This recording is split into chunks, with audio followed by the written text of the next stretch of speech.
Fan Show with LSU Tigers head coach Will Wade with me. Coach Wade, what's up, man? How are things going down in Baton Rouge, man?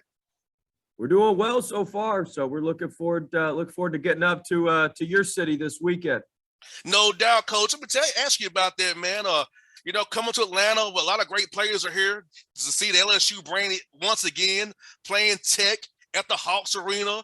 First game of the night session. Tell me about that. How they come together and talk about what Chris Williams is doing with the Holiday Hoops Given here, man.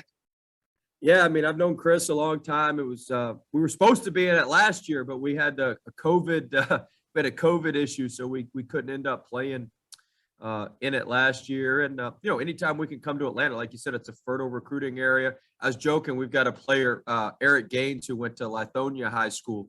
I was joking. I told him this morning I called the Georgia National Guard to make sure they were going to be outside his room so he couldn't leave and run around Atlanta when we got there. But no, it's an awesome event. We always like to play in NBA arenas. Our guys love to play in those type venues, and so we're excited about playing in State Farm and the great lineup that Chris and his group has put together. No doubt, man. So I was fans, Coach Wade, is this, man. Like, hey, it's a one-day MTE. You see 8 teams, like it's a tournament day almost. See all these different teams, different styles of play. One day, 2 sessions, man. So fun, man. And like you said, man, fans can come out there from Baton Rouge and have a good time in Atlanta, go to Buckhead, enjoy themselves. A quick little weekend trip for all you fans.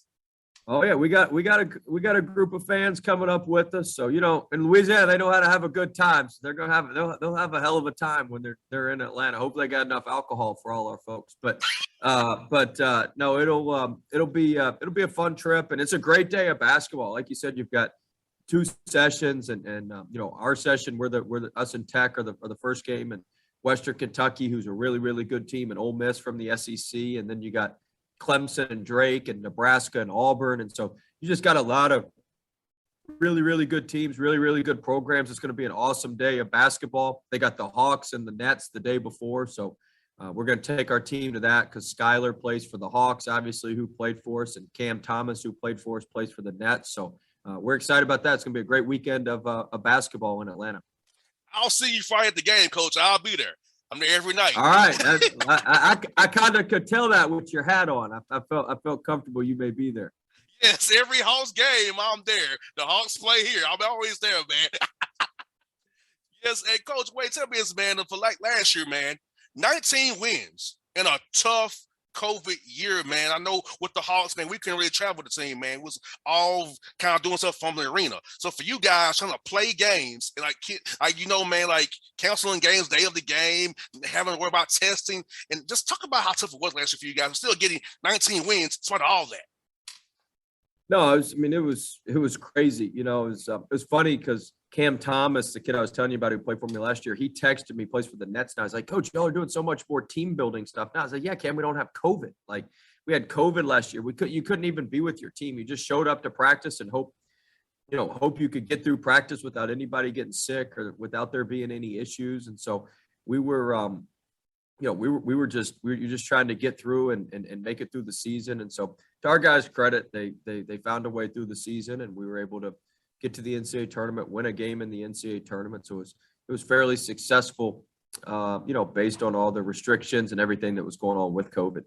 Now, Coach, let's get man, spring and summer. How important is that now? Because you didn't have it in 2020. So the guys appreciate it more now, going to class now more. Because last year, you couldn't really do that. This year, it's been huge. I mean, that's part of the reason, when we bring our team to Atlanta this weekend, we've only got 2 guys that played for us basically last year that are in our, 3 really, but three of our top 8 played for us last year. And 2 of those 3, or one of those 3 didn't really play a whole lot.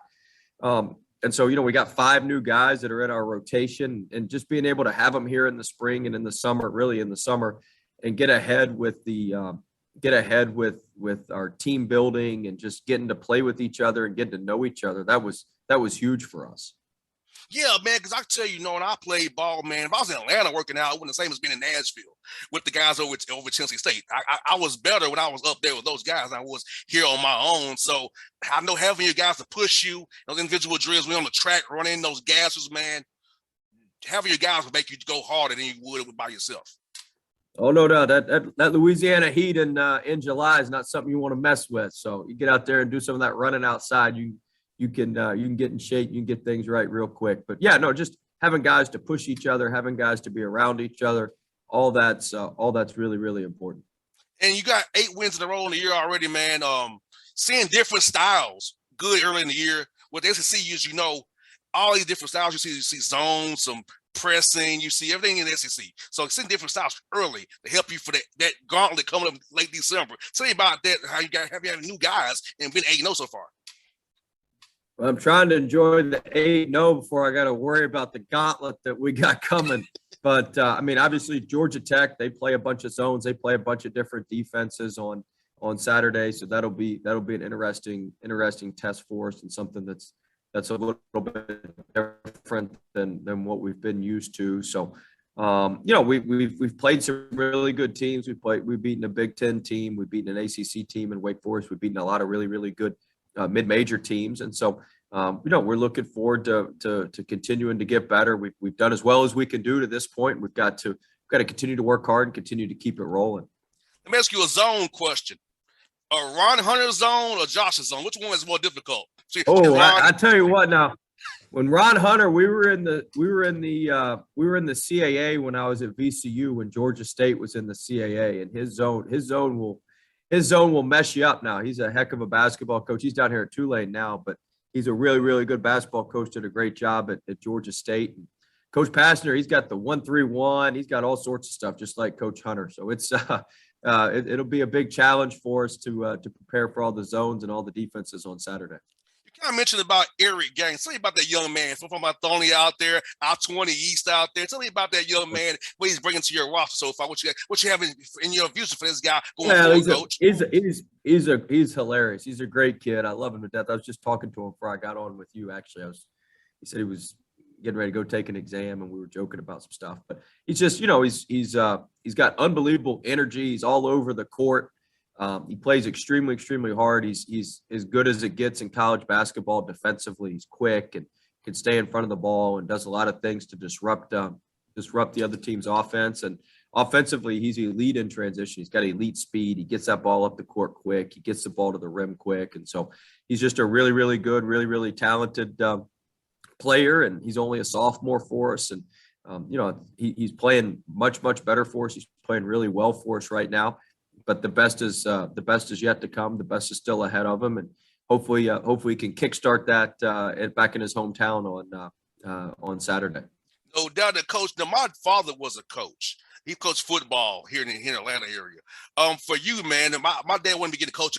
I couldn't do it. I had to say I'm gonna be a radio guy. So for you, man, at what point did you say smart? Yeah. So, at what point did you want to get into coaching, man? Because I see my dad. He loves his guys. They still talk to him all the time, and they still love him. Like he's still their coach. So, for you, what made you want to get into coaching years ago, man? Well, I kind of stumbled in it. My mom was a principal back in Nashville, and I was going to be a high school teacher and high school coach. And Coach Purnell, the guy I worked for at Clemson, was like, "Well, if you're going to do that, you might as well get your graduate degree. Let me pay for your graduate degree." And halfway through getting my graduate degree, he promoted me to a full-time spot, and I've never left college basketball since then. So it wasn't some grand plan I had or anything like that. I was very fortunate. I had a lot of help from Coach Purnell along the way, and it's been a fun ride so far, and I enjoy what I do. I enjoy spending time with the players. I enjoy spending time with our staff and with our team, and just running the program. So it's been a good run so far. Hopefully we can keep it going. Now, I told you off the air about how it's still in Nashville. Can you imagine how it's grown since you grew up there? Because it's crazy. I can't even get around when I go back anymore. I got to use GPS to get around, and I can't figure out anything. They've renamed the interstates. They got new interchanges. There's parts of town you would never even think about going in that now you can't even buy a house in for under $500,000. It's they got those stacked. It's crazy. It's absolutely crazy. It's a great town, and it's growing. I think I read somewhere like over 100 people are moving in every day. It's like one of the fastest growing communities in the country. So I wish I'd have kept some real estate from when I was younger there. I'd be better off. See, Coach, you're different from me, man. You're smarter than me. You still got the house in Nashville. I don't. Yes. Yeah. Hey, Coach, when I was younger, I got the house in 2012 because I got my first job in radio. I'm like, okay, I'm gonna buy a house in Nashville, but then I forgot I was on contract. So I had a house still. I moved to Atlanta again to work in Atlanta. So I'm like, but I kept my house. Now it's the property values are growing and growing and growing. You're living good right now. You got a good investment. Hey, and I avoid taxes in Georgia. That's exactly right. No income tax in Tennessee. That's right. Now, last before coach is, buddy. When you come to Atlanta, man, what's your favorite spot to eat here, man?